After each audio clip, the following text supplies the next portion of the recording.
have the best strength of victory in the league as well. There's only 2 teams with strength of victories above 500. Strength of victory, for those who may not understand, the strength of the wins that you have, so the record of those teams. The Eagles, it's at 51-6 right now.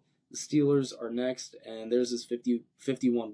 Nobody else in the league has a strength of victory above 500. The Eagles also have a strength of schedule above 500. So they're 7-2 against arguably the toughest schedule in the entire league, while having a bottom 7 offense and a bottom 7 defense. So in terms of total yardage and total yardage for both offense and defense. So the Eagles, weirdly, have performed like a rather pedestrian team all year, but they know how to win close games. They've got that championship mentality, and right now they would be the 1 seed. Just to put it into perspective for people, the Eagles literally have like a bottom 7 to 10 offense right now, bottom 7 to 10 defense right now, yet they're still 7-2 against pretty much mostly contending teams. So I don't know what else to say about it other than that. If the Eagles were playing at and if they were playing good and they didn't have all these issues, they'd be undefeated, and it would have looked way better. They wouldn't have lost to Denver in a game they should have sealed away in the fourth quarter, up 2 scores.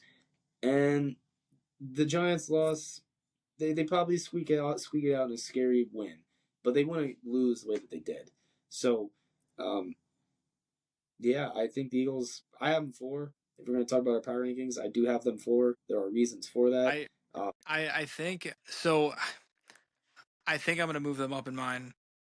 I really want to put them at the top. Getting Jalen, you can already see the effect Jalen Phillips has had on that pass rushing unit for the Eagles, and getting Jalen Carter back in the lineup. When Jalen Hurts and Jalen Carter both play in the last 2 seasons, the Eagles are 17-1, damn near unbeatable when both of those guys are in the lineup. That the Eagles are going to be what they are. The last 4 years, the Eagles are 8-1, 8-1, 7-2, and 7-2 through 9 games. They just have earned a model of consistency that really doesn't happen much in the league. And they lost a close one to Buffalo. They lost a close one to the Eagles. They lost a close one to the Chargers. Lose another one to Jacksonville that's close. And Jacksonville's right above them because of head-to-head. So that game could come back to bite KC if we get into tiebreakers at the end of the year.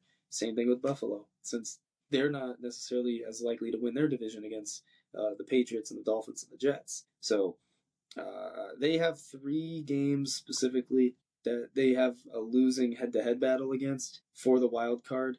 The Chargers, the Jags, and the Bills, who ironically are the 3 wild card teams right now. So the Chiefs pretty much have an extra game they have to make up because they can't have the same record. They would lose that head-to-head. So they have a lot of ground they got to pick up. 2 wins against Denver would be